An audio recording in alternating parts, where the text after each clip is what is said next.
Excelentíssimo senhor Dr. Orlando Facchini Neto, todos sabem da minha admiração por Vossa Excelência. Eu sempre tive certeza que nós chegaríamos a esse momento com Vossa Excelência na condução dos trabalhos. Por reiteradas vezes afirmei isso para todos os segmentos, que nós teríamos os 4 réus julgados, e os 4 réus julgados... Consegue me ver, doutor? E com o julgamento começando e terminando. Receba meus cumprimentos, muitas vezes realizamos juntos, já que sou titular da primeira vara do júri, Vossa Excelência é titular da primeira vara do júri. Estou há muito tempo acostumada com o seu estilo de trabalho, sério, comprometido, preocupado que as coisas tenham início, meio e fim, que todos os julgamentos aconteçam, que todas as audiências aconteçam e que os processos tenham celeridade. As minhas homenagens, então, são a Vossa Excelência. Por várias vezes em eventos públicos eu dizia, volta, doutor Orlando, né? Porque estava saudosa de trabalhar ao vosso lado. E aqui a gente tem a doutora Kari, a nossa outra juíza titular da primeira vara. Então, eu estou com os 2 juízes titulares da primeira vara. 2 juízes que têm a honra de poder trabalhar, que tenham, assim, a satisfação de ver, assim, fazer um trabalho, ambos, tentando, ao máximo possível, que tudo aconteça. É que eu tenho certeza que sabem que eu também faço isso. Faz 2 anos que eu estou designado para esse processo. Esse processo eu fui designada quando estava em Santa Maria. Fui escolhida pela minha instituição e eu, se tivesse que fazer uma escolha, não quereria estar aqui. É um processo com muito sofrimento. Mas tive a honra de poder fazer isso ao lado do Dr. Davi, que acompanhou o início de todo esse trabalho. O Dr. Davi, quando aconteceram os fatos, foi para Santa Maria. Sofreu junto, então todos esses anos ele sofreu. E eu sempre digo que 27 de janeiro de 2013 é um dia que todos nós sabemos o que estávamos fazendo. Assim como a gente, quando fala de 11 de setembro de 2011, 27 de janeiro, todos nós sabemos o que fazíamos nesse dia. A Tribuna da Defesa, a minha saudação, e as minhas saudações são breves. Os profissionais que aqui estão, as pessoas que aqui estão, a todos os profissionais que trabalharam, a a minha assessoria que foi incansável. Trabalhamos assim muito para deixar tudo organizado e pronto.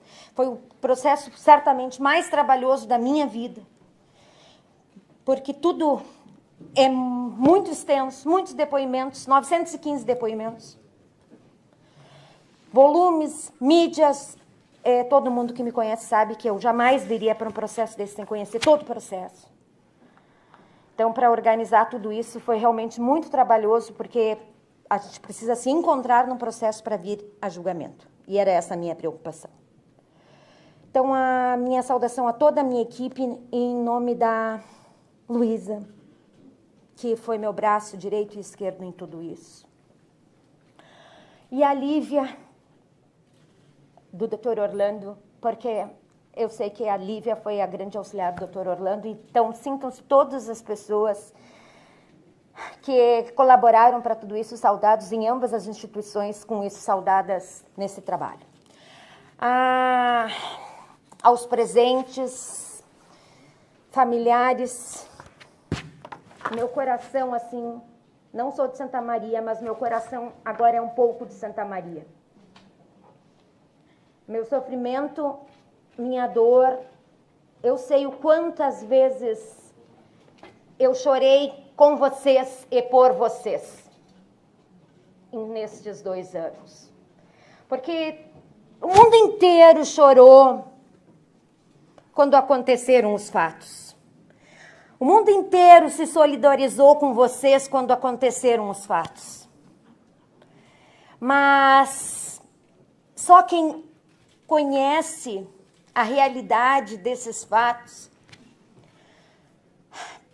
pode compreender a dimensão de tudo isso. Não são papéis. Eu sempre digo, os processos não são papéis.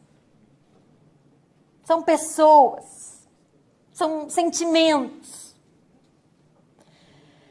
O processo mais difícil da minha vida, e se eu dissesse mais difícil pelo volume a gente supera. É tu começar um processo e tu chorar a cada página. Pela dor que cada depoimento carrega.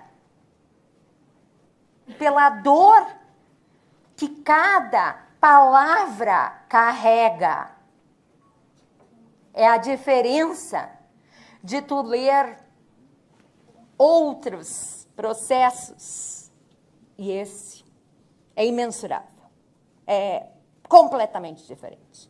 Vejo vários colegas, vários outros juízes, funcionários, mas nós estamos num processo, e assim a saudação à bancada da assistência, mas nós temos um processo que é direcionado aos senhores, que estão aqui há 9 dias. Nós estamos no 9º dia. O maior júri do estado do Rio Grande do Sul. Um dos maiores júris do Brasil, não é o maior júri em termos de dias do Brasil.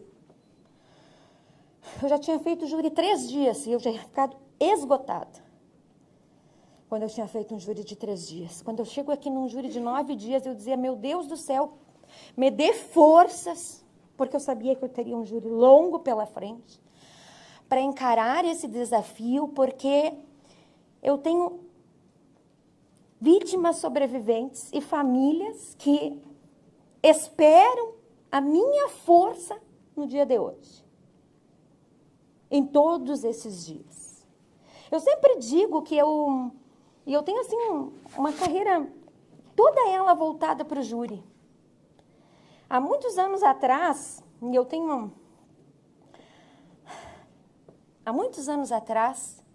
eu olhei para minha, estava numa conversa, eu digo, eu amo o júri e amo meu filho.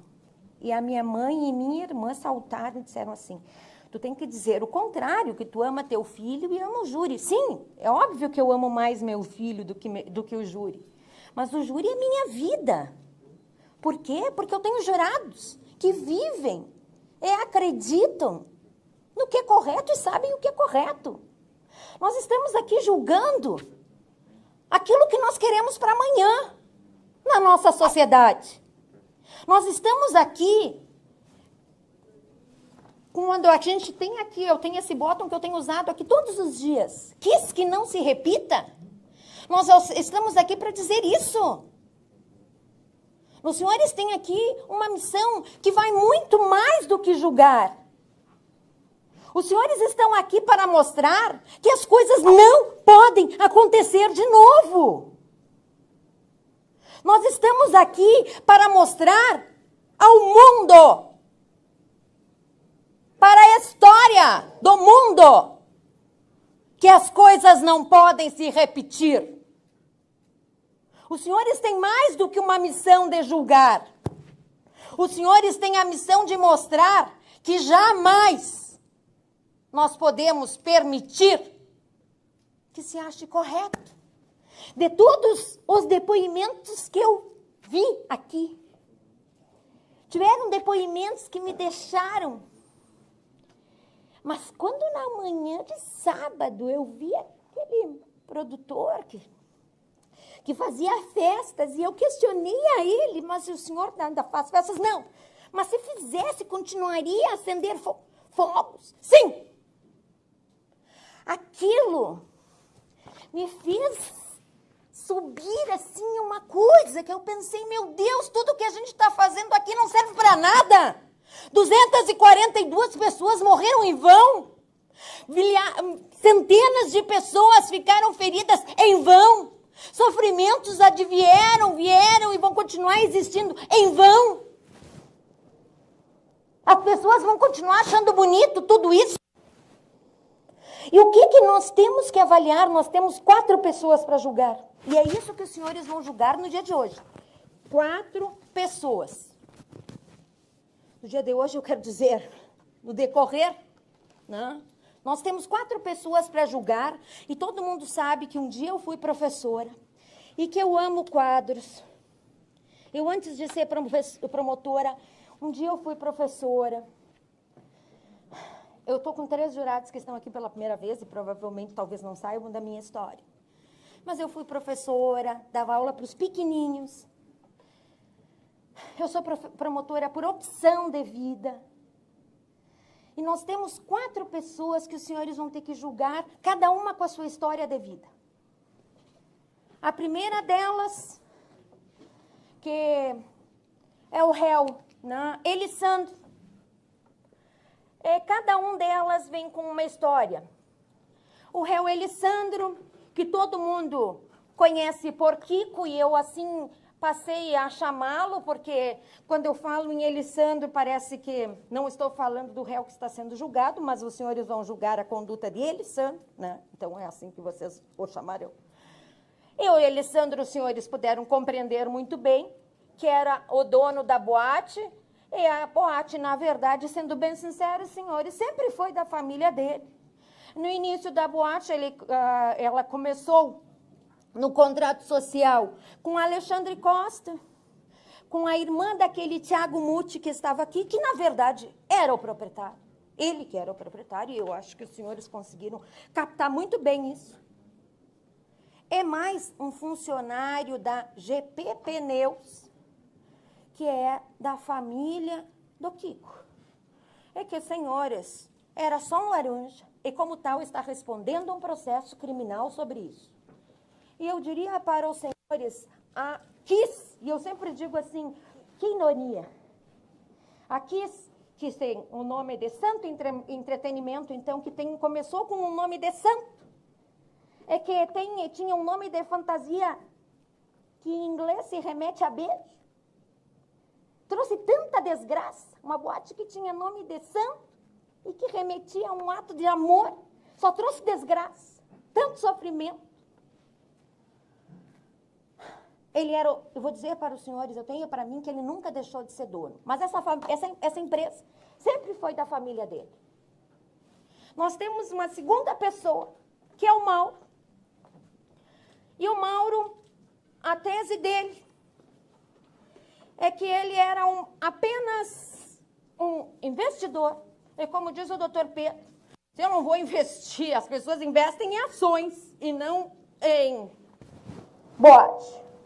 Ele diz, eu era um investidor porque eu tinha absinto, mas ele tinha outros estabelecimentos, restaurantes e coisas que ele mandava, que ele comandava. E ele diz, o único estabelecimento que eu tinha que não comandava era Kiss. E aí eu digo para os senhores, no qual ele tinha entrado na sociedade em setembro de 2011. Esta foi a época que ele entrou na sociedade. Nós temos o Luciano, que foi a pessoa que comprou os fogos. Não só comprou os fogos, como acionou.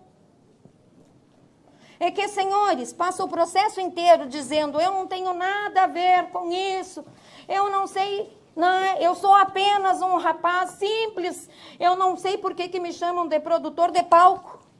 Senhores, isso aqui foi apreendido dias depois na casa dele. A primeira coisa que me chama a atenção, que era o crachá que ele usava na noite dos fatos. Tanta gente saiu queimada, tudo saiu tão queimado. E quando fala aqui em produtor de palco, a segunda coisa que me chama a atenção nisso aqui, é que não é só chamar de produtor de palco, isso aqui não tem um chamuscado. Não tem um chamuscado. E quando a gente vai e ele não gosta, e Luísa, se tu pudesse passar lá aquelas coisas do Facebook dele, ele não gosta de ver o Facebook dele. Mas o Facebook dele é uma coisa assim impressionante, porque hoje ele chega aqui e a gente tem que começar assim a pensar um pouco, porque ele chega e diz o seguinte, eu fazia, a partir de 2012 que eu comecei a trabalhar com música. Só que não é o que ele anuncia, porque assim, ó, eu não posso ter fotos felizes. Essas fotos, senhores, são da página dele do Facebook, de 2019. Me parece que, né, de terno, ali em 2019, que não parecem fotos com a mesma realidade que ele apresenta hoje, né, de terno ali, muito faceiro. Porque aqui a gente pode ter um perfil, né? A gente não quer ser condenado, ninguém quer ser condenado. E o que se apresenta na sequência disso tudo, por favor, Luísa, pode descendo, é ele com músicas, mas aquela informação de 2006 dele, que é a primeira, que eu tive, que eu não sei por que ele estava... Eu não sei do que ele estava dizendo, que eu ridicularizei ele de erro de português, que eu não ridicularizei ele de nada. Que ele fala, que ele faz, Luciano Augusto, sonorização em eventos sociais em Santa Maria e região, desde 2006, atuando em eventos musicais, organizando a parte técnica de sonorização e imagem, garantindo satisfação no conceito de festas, formaturas, casamentos, 15 anos, palestras e eventos particulares. Quem se coloca nessa situação de que desde 2006 entende desta área é ele próprio, não sou eu. E nós temos o Marcelo.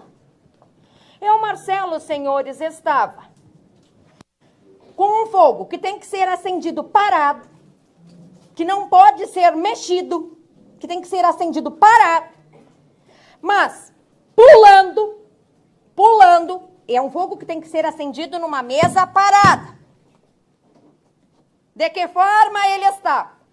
Pulando. Numa música que dizia, que eu tenho certeza que nenhuma das famílias pode ouvir, que dizia alto em cima. E cada vez que dizia alto em cima, ele pulava e colocava alto. Em cima, e em cima, e pulava. E ele com o braço, diz a perícia, direito erguido, ele tem 2,16 metros. Porque foi feita uma perícia para ver isso. E pulando mais ainda. E aí, senhores, a faísca com aquele artefato atingiu o teto, que tinha uma espuma que não era anti-chamas, mas que se fosse, eu diria para os senhores anti-chamas, talvez tivesse tido o mesmo problema, porque não é nenhuma garantia, porque estava muito próximo ao teto. E aí, senhores, atinge. Por quê, senhores? Porque ele pulava, tinha que estar parado. E mais, para mim, o que mais me choca é que nunca houve a intenção de avisar ninguém. E aí a gente tem que começar do início daquela noite. Porque eu ouvi o produtor de festas, que eu não sei como, a pessoa que produz festas, que vem aqui prestar depoimentos, é assim, eu não sei quantas turmas de faculdade estavam fazendo festa aquela noite, mas a gente tem o flyer da festa, já mostrou ali a perícia do tamanho, é isso? O flyer da festa, e o flyer da festa, e que cada uma das turmas tinha 150 ingressos, e a gente tinha mais uns 15 ou 20 pessoas com aniversário. É o flyer daquela festa aglomerados. O flyer da tristeza. Está aqui. 1, 2, 3, 4, 5, 6. E a gente sempre tinha mais ingressos. Na hora, porque muitas pessoas vão na hora. Nós tínhamos pelo menos mais 15 aniversariantes e normalmente eram 20 a 30 pessoas por lista de aniversário. E aí eu tenho que ouvir aqui que não, ninguém na Kiss queria que tivesse superlotação. E eu tenho que ir a mais, porque aqui meu objetivo, a gente tem que ter 4 focos. 4 focos, porque o primeiro foco é a gente ter que ouvir, mas o Kiko estava com a esposa grávida, eu estava com meu irmão aqui, como disse o doutor Davi. O que se discute sempre é que as condutas sempre foram de assumir o risco de matar. Assumir porque a conduta está externamente no seu agir. Nós tínhamos uma boate superlotada. É superlotada, sim. É só vermos o número de mortos com o número de pessoas de tentativas de homicídio. Aí eles disseram assim, não, mas tem 14 pessoas das 636 que não foram. Eu digo para os senhores, eu tenho várias pessoas que não estão na lista inicial da denúncia. Doutor, os senhores, quer a lista dessas pessoas? Eu digo para os senhores, que depois vieram, que entraram nos hospitais, e que a gente não vai ficar cada pouco, incluindo na denúncia. E nós tínhamos uma casa, senhores, que os laudos que abriram permitiam 691 pessoas. Aí eu ouço a defesa dizer assim, mas o laudo que foi feito pelo IGP posterior aos fatos dizia que era 749. Muito bem, o laudo do IGP depois dizia que era 749. Mas até então, o número que eu, quando abri, é que era me informado pelo engenheiro que eu contratei, me permitia 691 pessoas, no máximo, entre funcionários e presentes. E aqui, então, eu digo o seguinte, o que aconteceu naquela boate? Qual foi a história desta boate? Esta boate, senhores, esse passa, como diz aqui, se os senhores puderam observar, a atacar todo mundo. O que estava acontecendo com esta boate e onde é que pegou fogo nesta boate? A gente vai ter que voltar, então, àquele vídeo, o vídeo da cena do crime, o vídeo que começa, aquele vídeo que os senhores viram várias vezes do início do fogo. Eu primeiro vou passar ele de uma forma mais rápida, depois a gente vai passar quadro a quadro. Foi, vamos embora.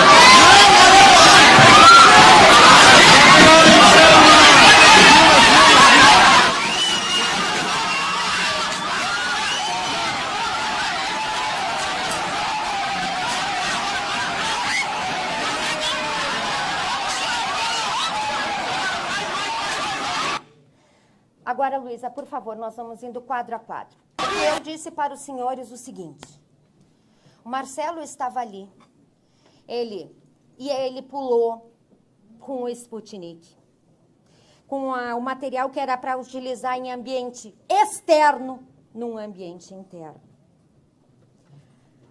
Aceso, com as suas faíscas, e começa o fogo.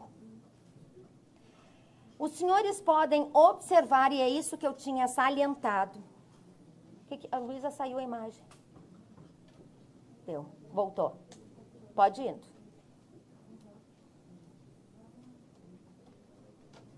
Os senhores podem observar que ele inicialmente larga o microfone, mas ele pega de novo. Algum momento ele fez menção de colocar este microfone na boca para falar alguma coisa. Porque aí a gente vai olhar de novo e ver que ele não fez isso, e a gente vai observar. E quando outro dia se diz assim, ah, mas deu microfonia. Microfonia só se dá com microfone ligado. E aí a gente vai ter que colocar, e a gente vê, quadro a quadro, que ele nunca colocou este microfone, tá ali, perto da boca dele. E o que aconteceu? E vamos lá, Luísa, colocar o vídeo agora, novamente, Eu mostrei muitas vezes, mas eu vou ter que mostrar mais uma vez. É a última.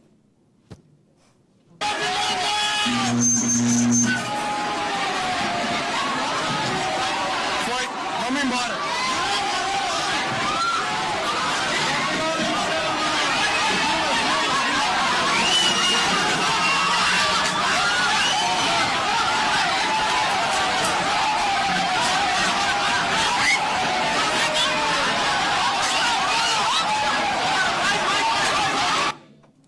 Foi, vamos embora. E o que se sabe? E é aquilo que a defesa tem dificuldade de ouvir. Foi, vamos embora. E as pessoas na frente ficava o Carrefour. Foram ouvidas, senhoras, as 2 pessoas que trabalhavam no estacionamento do Carrefour. E essas pessoas, primeiro, nos trazem esta informação. Os músicos da banda priorizada, Poção Mangueira, saíram da boate pelo acesso dos fumantes e foram os primeiros a chegar no estacionamento do Carrefour. Parte, por favor.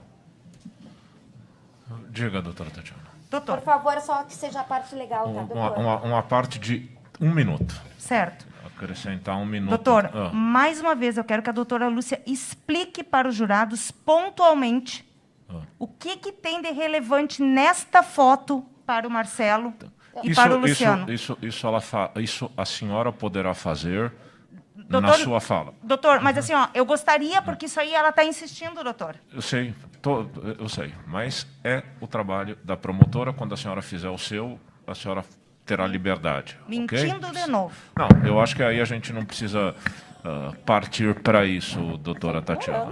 Vamos seguir, a senhora vai ter 1 minuto a mais, doutora Lúcia, pode seguir. Não, a senhora está partindo para ignorância. Tá, chega. Vamos trabalhar, pessoal. Vamos trabalhar. Vamos seguir adiante. Eu não sou ignorante, né? Não disse que a senhora é ignorante. A senhora não é ignorante, ela não é mentirosa e nós vamos seguir caminhando. É simples assim. Simples assim. Anderson, banda, foram os primeiros a sair pelo acesso e chegar no estacionamento. A gente vai para a próxima. Próximo, o funcionário ali do estacionamento.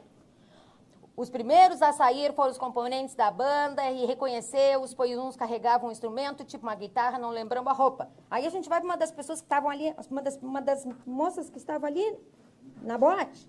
A dona Luane disse que na boate, primeiro, que ela presenciou, que isso é uma coisa importante, porque eu ouvi o réu Mauro dizer que nunca viu fogos na piscina.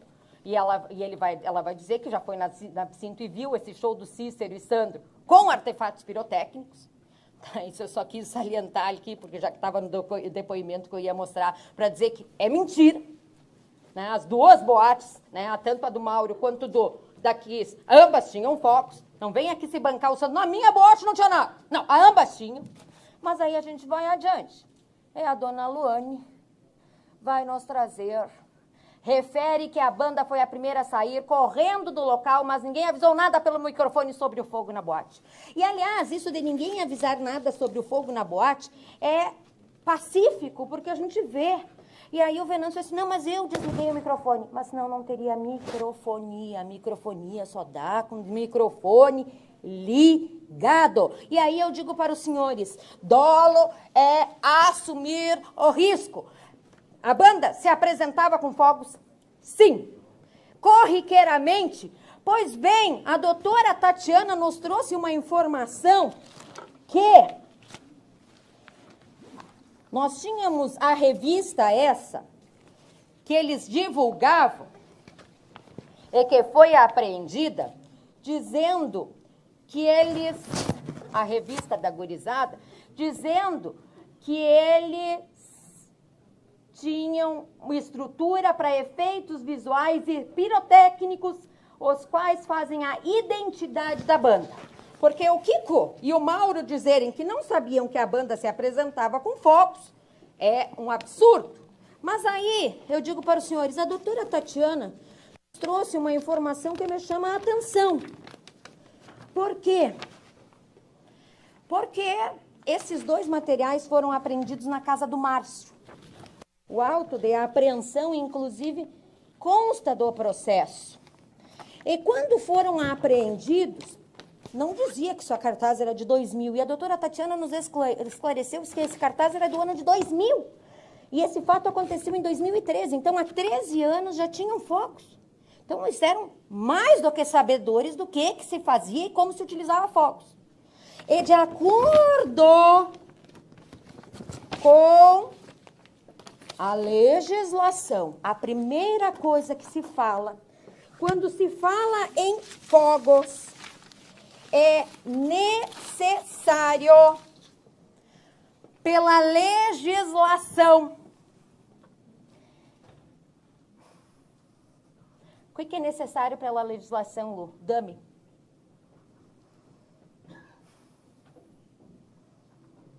Tá ali, dame. Qualquer show pirotécnico com pirotecnia deve ter autorização prévia da Polícia Civil, notificação do Corpo de Bombeiros, com plano de fogo. Por quê, senhores? Porque a gente não pode ter tragédias. Aí nós temos proprietários de bar que querem fogos, porque esta que é a verdade. Porque isso chama público, porque chamava público. E bandas que se anunciam, e esta banda se anunciava como: este é o diferencial de nossa banda. O diferencial está ali na revista. Este é o diferencial. E nunca se preocuparam em chegar e verificar se os extintores estavam funcionando. Verificar em avisar Corpo de Bombeiros. Verificar e avisar a Polícia Civil. Fazer algum plano de incêndio. Plano de qualquer forma. Nenhum dos 4 aqui. Nenhum. Então é muito fácil. Aí se chega e diz assim, mas as autoridades nada fizeram. As autoridades nunca souberam. Nunca foram avisadas. O que você tem no processo, inclusive, é um documento das autoridades que nunca foram avisadas que existia esse tipo de comportamento. E aí eu digo para os senhores, sempre se acreditou na sorte. Se acreditava que nada ia acontecer, se acreditava na sorte. E, senhores, que tipo de fogo se comprou? A nota fiscal, dia 25, esse fato foi dia 27, o mais barato possível, porque os senhores ouviram o senhor Daniel e a nota fiscal está aqui, dia 25, ele nos disse, o fogo para uso interno, a nota do fogo, era 75 e a gente ofereceu por 50. Este aqui, tem que virar, individualmente, é 9, e é 2, e é 5.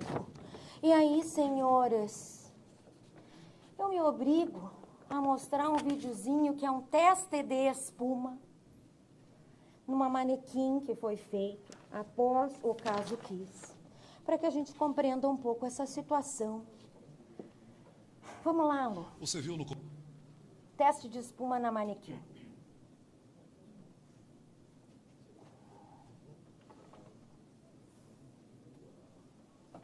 Agora um outro teste neste ambiente fechado. No teto, o mesmo tipo de espuma que havia na Boate Kiss. Um material simples, sem qualquer tratamento anti-chamas. No manequim, instalamos um sinalizador que vamos acender agora. Esse é o momento que o bombeiro acende o sinalizador. E começa o teste.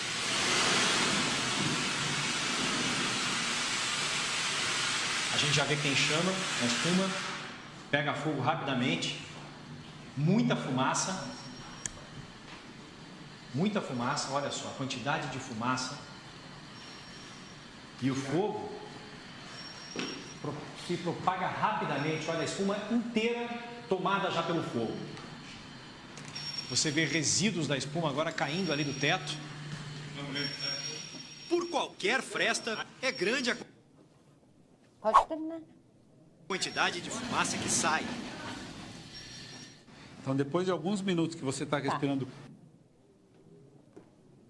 E as senhoras, a gente tem um vídeo que é extremamente sensível, que eu já aviso as famílias, que nos mostram os minutos que se seguiram. A gente estava vendo vários momentos e mostrando momentos que as luzes estavam acesas. Agora pensem, as pessoas começaram a sair e as luzes se apagaram naquela boate que tinham todos aqueles guarda-corpos. Que as luzes de emergência no chão não existiam. É que, senhores, estava, sim, super lotada. E nós temos um vídeo de uma pessoa que gravou lá dentro e que o celular caiu e que foi apreendido. Aqueles celulares que tocaram 140 vezes, 130 vezes, 120 vezes, escrito mãe, irmão, vó, tia.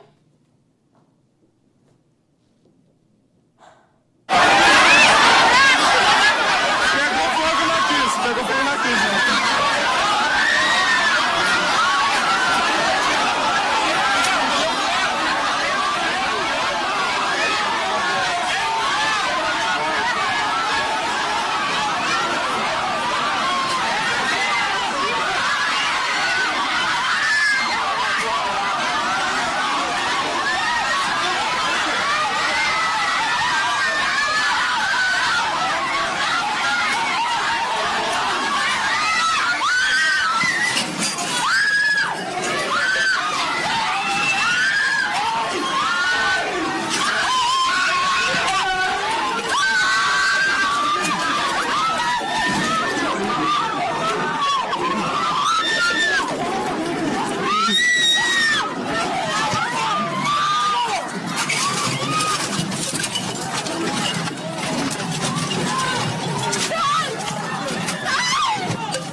E aqui a gente está na luz. Essas pessoas saíram nessas condições de dentro da boate. Naquela boate que nós vimos várias vezes aquele programa e ligavam. É na Kiss? É na onde? É na Kiss ou no salão? Tentavam ligar. Obrigada, militar. Soldado que só. Alô? A senhora liga pro 193, bombeiros. 193.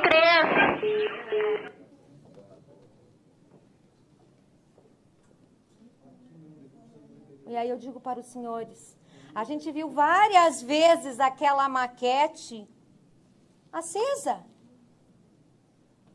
Aquela reconstrução acesa, com todas aquelas grades. E aí a gente tem que começar a pensar naquela espuma no palco. Aquela espuma no palco, senhores, que se começou o processo dizendo assim, a culpa é do engenheiro. É que teve que vir aqui, como vítima para ser ouvido, o que atualmente é policial militar, o Érico, e que na época era barman da boate, e o Érico teve que nos dizer o seguinte, não, eu era funcionário da boate, e teve uma tarde que eu cheguei lá, eu saí de noite um dia, no dia seguinte eu cheguei, de noite não, de manhã, né, porque tinha trabalhado, e eu cheguei, e o Elisandro tinha comprado a espuma para que eu colasse a espuma com, vejam, não é com outro material inflamável, porque aqui não, as pessoas esquecem que cascola também É uma cola inflamável. E que espuma era essa? Era uma espuma com poliuretano. Uma espuma que ele diz assim, a defesa assim, ai, estão te dizendo que tu é ganancioso, que nós somos gananciosos, imagina que nós somos.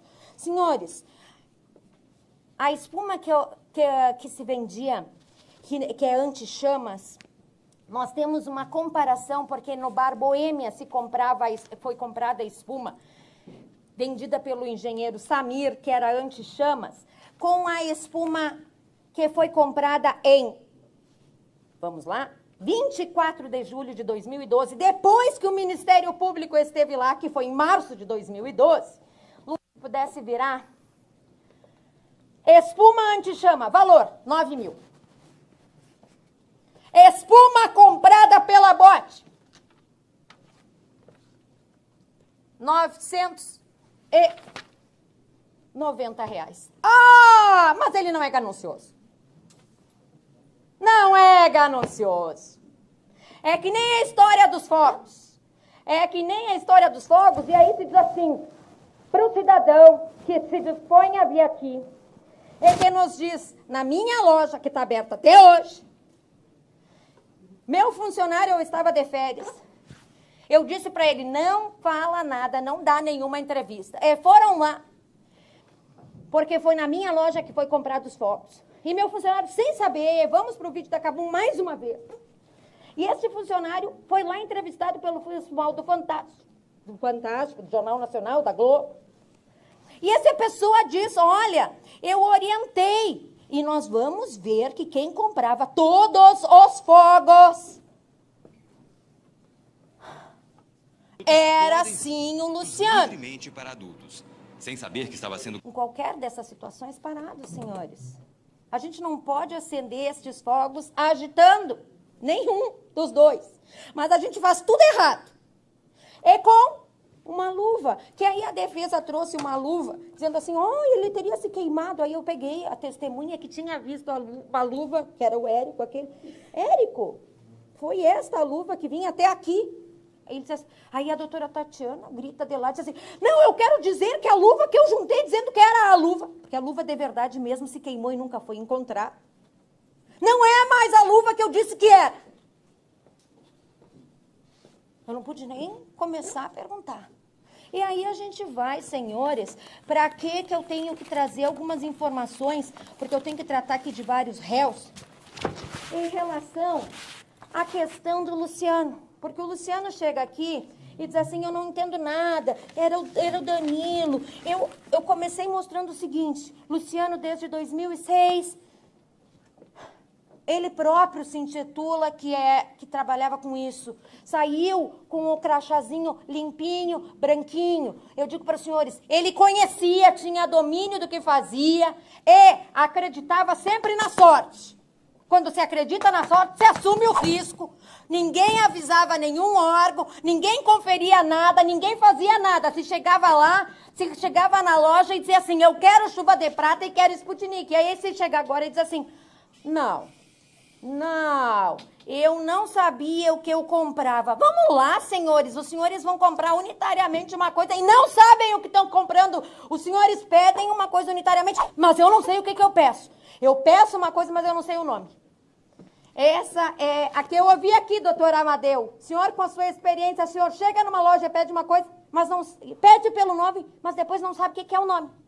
Essa eu ouvi aqui. Vamos ver agora os companheiros de música. Porque os companheiros de banda, vários não foram ouvidos. E aí, Lu, vamos lá para os companheiros de música. E os companheiros de música. Vamos lá, Rodrigo, Eliel, o Rodrigo Lemos Martins, o Rodrigo Machado Tuzzi, mas vamos lá. Achou, Lu? Giovanni. Achou? Rodrigo Lemos Martins. O Rodrigo Lemos Martins, atualmente, senhores, trabalhava numa banda chamada Sinfonia, mas por muito tempo tocou na gurizada fandangueira. A primeira coisa que eu acho importante a gente trazer em relação a ele é que ele não estava mais na gurizada fandangueira, mas tocou por muito tempo. Ele nos trouxe uma informação que é essa. Eu sei que quem montava essas coisas era o Luciano. E quem acionava era ele. E quem comprava esses assortados, eu acredito que era o Luciano. Que ele que trabalhava com isso aí. Lu, saiu a imagem. E sempre que eu tocava, tinha esses artefatos. Sim, quando eu toquei, sempre. Os artefatos eram utilizados em direção para cima, em direção para a frente do palco. Era para cima. Era o Rodrigo Machado Tuzi que estava, né? Ah, desculpem, não é, eu estava no músico errado. Rodrigo Lemos Martins, desculpem. Esse era da banda mesmo ainda. Aí, ele vai nos especificar mais adiante, na 1438, inclusive, novamente, que quem comprava sempre os fogos era o Luciano, porque ele que lidava com isso, ele que entendia desta logística. E aí eu digo para os senhores, é o primeiro que diz isso, mas é a única pessoa da banda que diz isso? Não, vamos para o próximo. Vamos para o próximo da banda. Pode ser o Giovanni, ou o Eliel, ou o Rodrigo Machado Tuzi, tanto faz. Giovanni Rodolfo Kegler. Giovanni estava tocando aquela noite, e o Giovanni, senhores, diz na folha 789, a numeração está embaixo. Primeiro, que eles tinham já utilizado naquele mesmo palco, na Kiss, fogos de artifício. A primeira coisa que ele nos fala. A segunda, e que envolve o Luciano na folha 793, ele nos deixa claro, 793,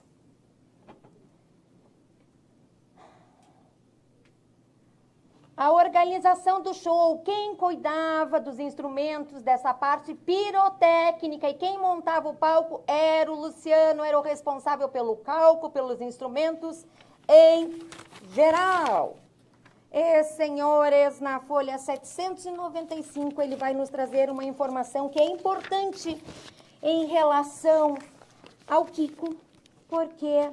Porque ele nos confirma aqui, o Miguel Pedroso nos traz, que é na 795, lá em cima. Ah, nem cheguei a 795 em cima, Lu.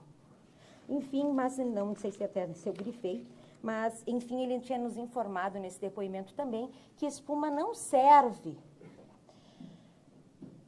para questões acústicas de isolamento e sim para tratamento acústico, que é aquilo que o Miguel Pedroso nos fala. Próximo, Rodrigo, ele é o Bagesteiro de Lima, próximo músico.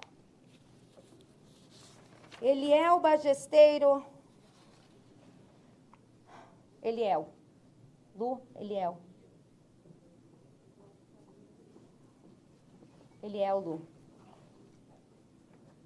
Lu, Eliel.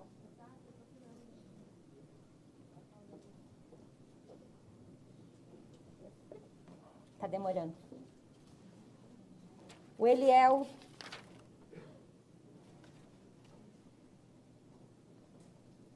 Deu um probleminha. Achou? Eliel.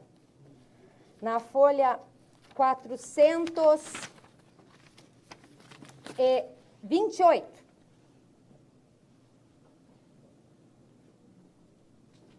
Lá embaixo.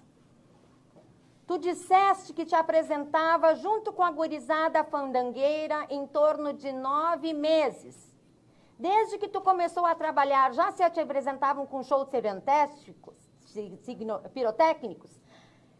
Ele diz, teve uma época que eles parou, eles pararam, e aí depois da outra vez que entrou o Luciano, a gente começou de novo. E aí o material era do Luciano.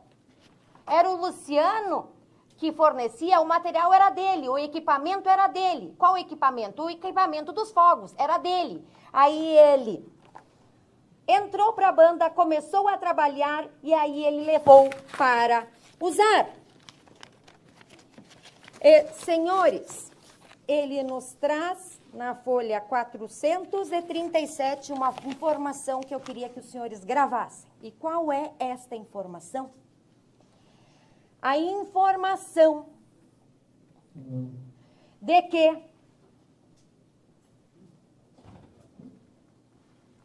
uma última pergunta. Na passagem de fogo que foi à tarde, tu estava presente?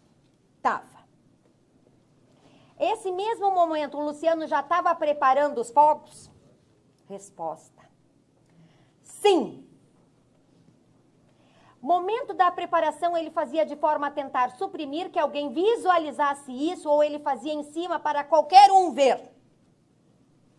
Não era nada escondido. Assim como nós já estava montando, eu montando minha bateria, ele já estava fazendo a parte dele. Cada um fazia a sua parte. Então não foi uma coisa escondida. Não, nunca foi escondido. E por que que eu estou dizendo isso? Senhores, quem esteve presente na montagem do som, na passagem do som que acontece de tarde? Os réus Mauro e Elisandro. E aí eu digo para os senhores, ambos assistiram à passagem de som. O Venâncio foi muito claro, e o Mauro até nos diz, eu dei uma passada lá. O Mauro, na segunda-feira, esse fato foi dia 27, na segunda-feira, nós temos inúmeras testemunhas, e inclusive a dona Kellen nos confirma isso, que na segunda-feira, na Absinto, teve um show da gurizada com fogos, e aí pediram, ele disse, eu não quero mais fogos aqui na Absinto de vocês, porque tem cheiro. Porque não era fogo para ambiente interno. E aí eu digo para os senhores, o Mauro viu que a gurizada estava lá, que estava montando fogos lá. O Kiko viu que a gurizada estava lá, montando fogos lá. E aí a gente tem a dona Cristiane nos dizendo, esses fogos foram para cá da cortina. Alguém impediu essa situação? Eu digo mais, esses fogos começaram lá no início. Tivemos uns primeiros fogos, e 5 músicas depois, o fogo que atingiu o palco. E esses primeiros fogos no chão eram do lado de cortinas. Alguém fez qualquer coisa para evitar essa situação? Nada. Nada. E aí, eu ouvi o próprio sobrinho do Kiko dizendo assim, olha, não, se tivesse tido fogos antes, já poderia ter acontecido. Imagina que a banda dele teria tido colocado fogo, feito a apresentação com fogos antes. E os senhores, depois que ele falou isso, eu tive que resgatar aquele depoimento do Marcelo Brum, que foi quem gravou o clipe, e que nos deixa muito claro. O clipe foi gravado e durante a noite, eu que gravei o clipe, depois foi usado durante a noite. E aquela foto, é uma vergonha se dizer que era só na gravação do clipe para ter figurantes. Tinha camarote com gente, estava cheio de pessoas. Poderia ter acontecido muito antes do que aconteceu. E aí eu digo para os senhores, sempre se assumiu o risco, sempre se acreditou na sorte, sempre, sempre e sempre. E a gente tem que avançar. Quanto tempo eu tenho? Por quê, senhores? Porque aqui a gente tem que pensar, porque nós temos um réu que diz assim, eu não tenho nada a ver com tudo isso. o réu Samir. E, senhores, o réu Samir que diz, eu só era um investidor. Samir, doutor? Não, desculpe, o réu Mauro. doutor. Eu só era um investidor. E nós tivemos o Miguel Pedroso dizendo que viu ele na obra. Nós tivemos a Nona Nívia dizendo, olha, o Kiko disse que não ia tomar nenhuma decisão sobre obras no local sem consultar o Mauro. Mas nós temos o Samir dizendo, que ele não foi ouvido aqui, fui contratado em meados do início de dezembro pela pessoa de Elisandro e Mauro, supostos proprietários, por Elisandro e Mauro. Mas aí, senhores, nós temos mais do que isso. Mais do que o Samir dizendo que foi contratado por ambos, ele que também foi engenheiro da casa. Nós temos uma coleção de funcionários e a própria irmã do Kiko. E vamos lá para os funcionários, por favor, Lu. Os funcionários. Ricardo Pérez, Ricardo, cunhado do Kiko. O Ricardo, de forma expressa. Kiko, pode baixar, nunca fazia reforma sem o consentimento de Mauro, seu sócio. O Ricardo é cunhado do Kiko e gerente da Kiss.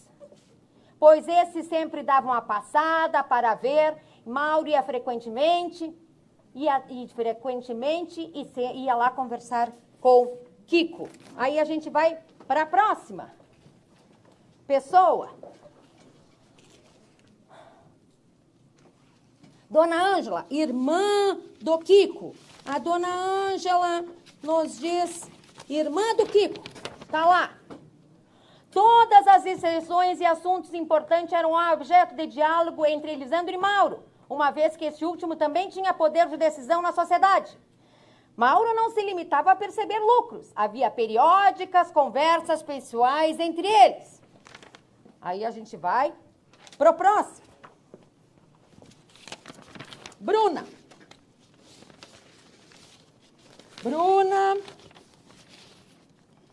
nos traz o quê?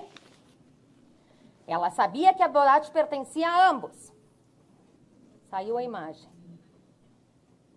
Vai passando, desce. Desce, por favor.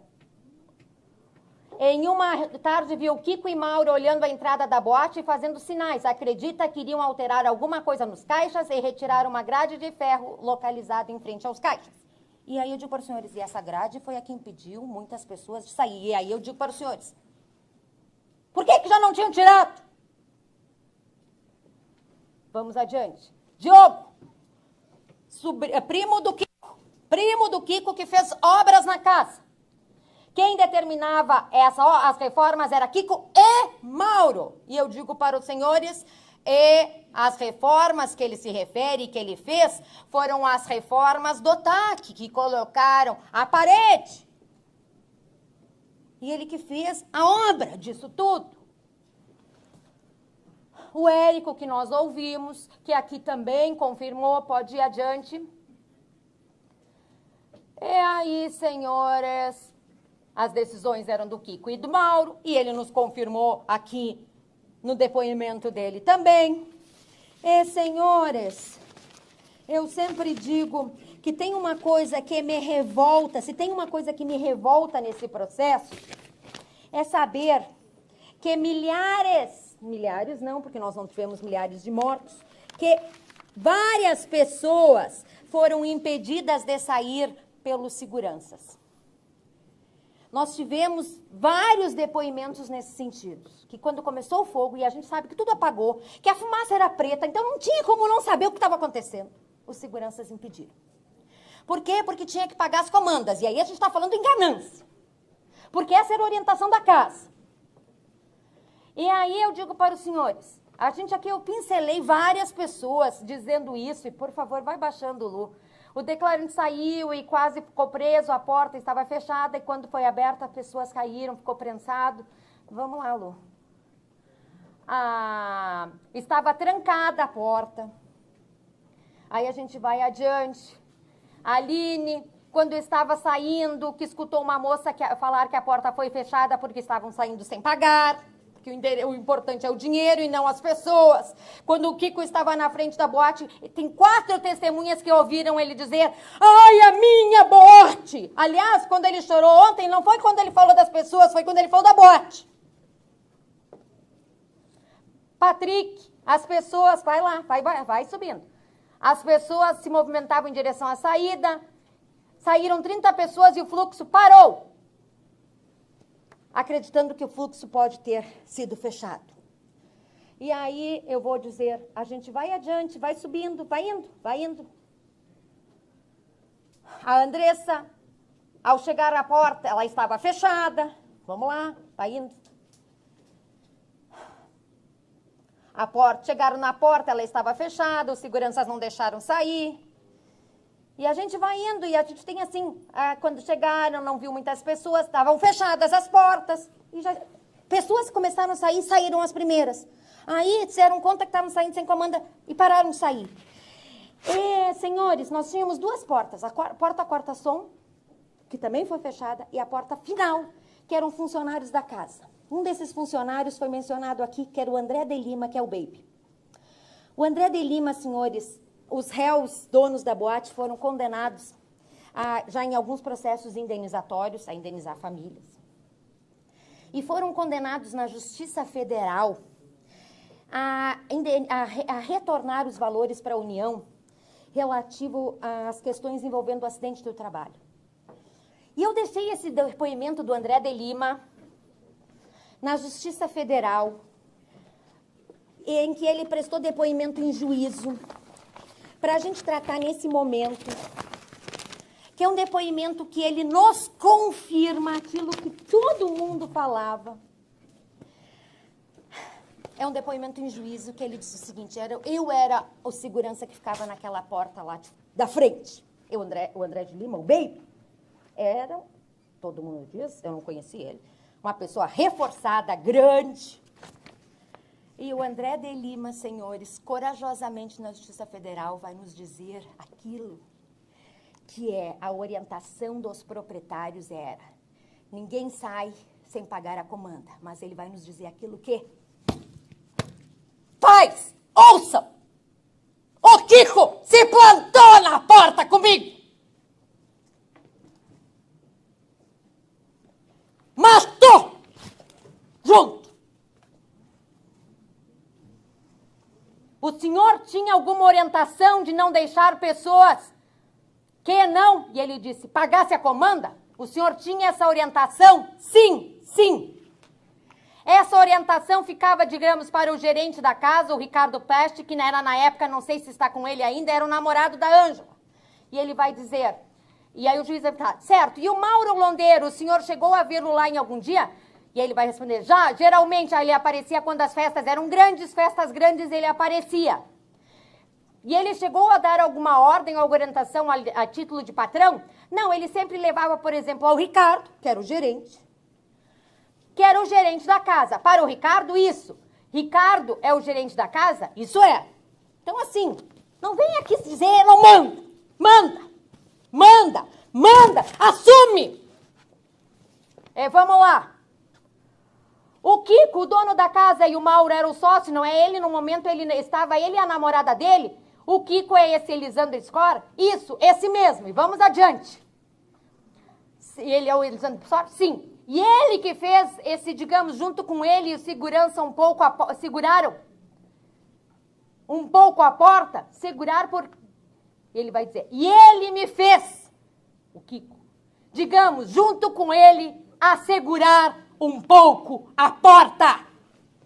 Me fez, e ele é funcionário, segurar um pouco a porta. Está aqui. E aí eu digo para os senhores, quantas pessoas podiam ter sobrevivido? Quantos pais poderiam não estar chorando aqui hoje?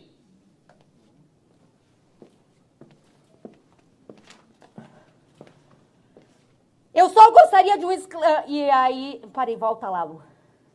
Volta, sobe. Porque uns meses antes tinha saído uma festa lá e o pessoal deu um princípio de tumulto, queria sair sem pagar a comanda. Então assim, né? Agora o pessoal estava querendo sair, era só um fogo, né? Era só gente morrendo, né? Era só gente se asfixiando, né? Era só uma câmara de gás, porque sabem o que aconteceu, senhores? A espuma tinha poliuretano. E a poliuretano fez com que as pessoas morressem em 3, 4 minutos por asfixia. 95% das pessoas, o auto de necropsia diz, morreram por asfixia. Em decorrência do poliuretano existente na espuma. Eu só gostaria de um esclarecimento. O Mauro Offerman, quando passava a ordem, eles passavam ao gerente? Saiu a imagem. Sim, ao gerente. E aí, não sei se tem mais alguma coisa, tem. Mas era só para saber, ele participava da admiração ou ele vai...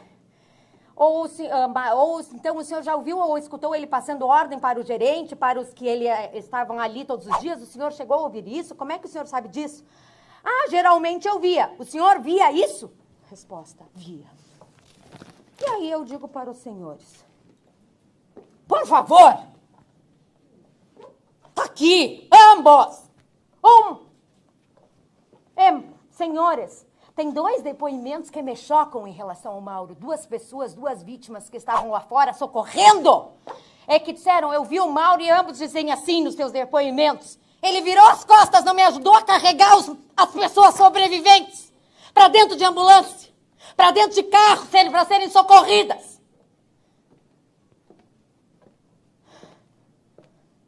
É essas pessoas que nós temos que julgar aqui, insensíveis, preocupadas com patrimônio, preocupadas com pagamento de comando. É 2 pessoas que não se preocupavam. Ah, eu gosto de festa, eu gosto de alegria. Alegria é ver os filhos voltarem para suas casas. E, senhores, eu disse, Lucas Barão Lu, eu disse para os senhores, na segunda-feira, teve show da Bicinto, com a gurizada fandangueira. A Kelly nos diz isso. Aí os senhores podem dizer, mas a Kelly não gostava. Lucas Barão, não sabe quantas pessoas tinham na boate, mas que já tinha assistido a banda gurizada na segunda-feira anterior à tragédia, aonde? Na Bicinto, teve o show que ocorreu lá, e eles usaram material pirotécnico. E, senhores, ambos utilizaram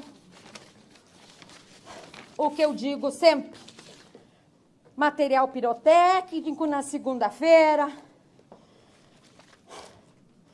E aqui se passa criticando e se diz o seguinte, a Vanessa quer nos ralar, a Vanessa não gosta da gente, porque a Vanessa passava dizendo, o Mauro mandava.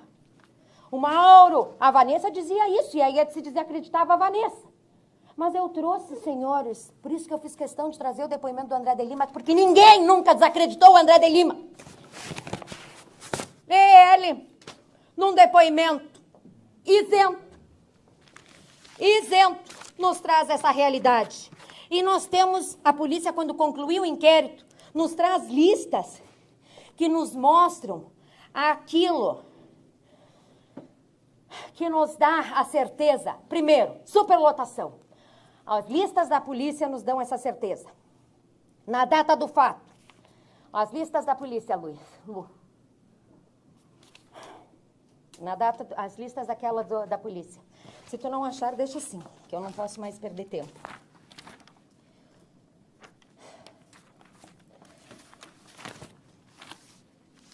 O que nós temos que analisar aqui no dia de hoje? Vocês terão 4 perguntas em relação ao homicídio e 5 em relação às tentativas. Primeira pergunta. Para cada um dos réus. Primeiro, para quem está aqui pela primeira vez, nós temos 3 jurados pela primeira vez, pelo que eu entendi no primeiro dia. Cada vez, os senhores vão julgar um réu, outro réu, outro réu e outro réu. Vocês vão ter que tomar uma decisão para cada réu. A primeira questão que vai ser perguntada. O fato ocorreu O juiz, em uma decisão, disse que vai perguntar sobre 7 homicídios e 7 tentativas de homicídio. E depois vai fazer uma pergunta que vai englobar todos os outros homicídios e todas as outras tentativas de homicídio, para cada um dos réus. Nós não vamos julgar 242 homicídios e 636 tentativas, senão a gente vai ficar dias e dias aqui julgando. A primeira questão é perguntada: o fato aconteceu? Senhores, nós temos esse fato mais do que documentado. O fato aconteceu? Sim. Segundo, primeiro, o réu Elisandro cometeu o crime, e eu digo para os senhores, ele era dono desse estabelecimento, instalou uma espuma que ele comprou numa loja de colchões, junto com o Mauro. Ele que comprou sozinho, sim, mas o Mauro sabia. Tinha conhecimento, ia na boate, era uma pessoa experiente, 20 anos de noite. E aí eu digo para os senhores, e não sabe o que é o certo e o que é errado quando se trata de noite? Aí eu não mandava na boate. Para aí, senhores. Todas as pessoas, quando foram ouvidas, disseram, várias delas, que faziam as obras que ele mandava e tinha poder de mando. Aí eu digo para os senhores, dos donos é isso. Aí do réu Luciano, ele comprou o artefato inadequado e acionou, era um artefato que custava R$ 2,50 e eles preferiam utilizar um artefato de R$ 2,50, sabendo que esse artefato, e ele assim, eu não sabia de nada. Senhores, por favor, desde 2006 trabalhava com isso. Todos os músicos referem, era ele que tratava com isso, a banda tinha parado até um tempo de usar fogos, e ele próprio diz, voltamos a usar fogos quando eu voltei para a banda. E aí eu digo para os senhores, esta é a autoria em relação ao Luciano. E em relação ao Marcelo, era um instrumento que tinha que ser usado parado, ele pulava com luva, e eu digo para os senhores, se não fosse um fogo quente, ele estava sem luva. Não, estava com luva, pulando naquele ritmo daquela música. Atingiu o teto, viu que atingiu, viu? Não teve a hombridade de avisar e sai voando de lá. Eu digo para os senhores, o réu é o autor? É o autor? Resposta para todos, sim. A próxima questão, que é a que vai definir se nós vamos dizer que não vai dar nada, ou se nós vamos dizer que eles vão ter que passar 5 ou 6 anos presos, que não é nada, mas é alguma coisa. O réu assumiu o risco de matar?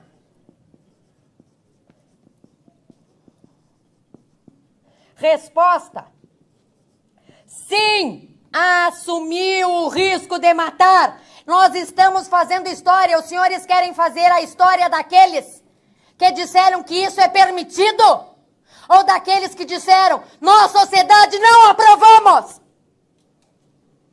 E a última pergunta. O jurado absolve o réu? E aqui eu sempre peço, por favor, atenção, o jurado absolve o réu? Não! E peço atenção porque os senhores vão vindo. Sim, sim, sim. Aqui, não. Eu vou mostrar um vídeo, senhores. E aqui é um vídeo sensível. Que retrata um pouco. Não, o vídeo que o Ministério Público fez, que a gente fez.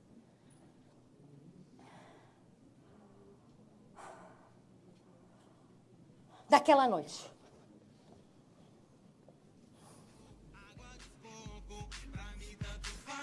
Deveria ser uma festa assim. Eles deveriam estar aqui. Assim, lindo. Maravilhoso. deveriam estar aqui pra gente abraçar. Abraçar.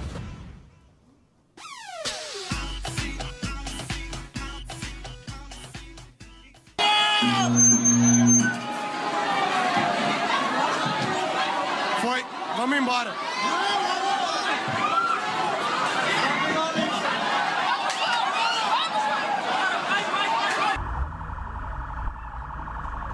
Achou teu piá, cara? Achou teu piá? Levaram um todo queimado agora lá pro UPA agora ali. Você achou.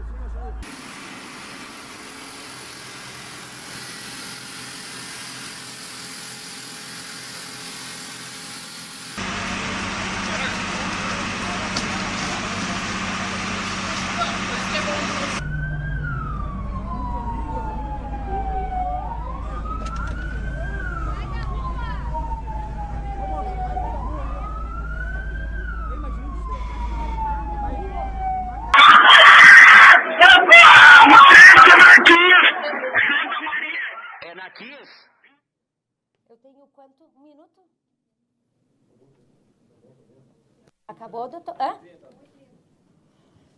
Eu tenho que encerrar nesse 1 minuto e 30 e dizer para os senhores. Nós aqui estamos sendo a sociedade, não só de Porto Alegre. Eu sempre, quando eu olho para os jurados no meu encerramento, eu digo o seguinte: os senhores vêm representar o que querem para Porto Alegre. Hoje nós não estamos só representando o que queremos para Porto Alegre. Nós estamos representando o que nós queremos para Santa Maria, porque os senhores estão julgando um fato de Santa Maria. Para o Rio Grande do Sul, para o Brasil e para o mundo. Nós estamos com a dor de 242 almas, com mais de 600 feridos. Mas nós estamos aqui para fazer uma história que pode ser positiva ou negativa. Nós estamos para dizer se nós aprovamos ou não aprovamos aquela conduta. Porque hoje, se nós absolvermos ou dissermos que isso não se assume o risco, nós estaríamos dizendo à sociedade que continue. O que os senhores querem? Nós temos filhos, nós temos irmãos, nós temos sobrinhos, nós temos família. Ontem era o dia da família. Eu quero voltar para a minha família, para o meu filho, que eu não sei se está me ouvindo, mas se estiver me ouvindo, e dizer para ele, se tu estiver numa festa, nas condições que era esta casa, tu se retira. Tempo. Eu digo para os senhores, façam aquilo que os senhores deveriam fazer para os seus filhos. Muito obrigada. Intervalo até às 20 horas.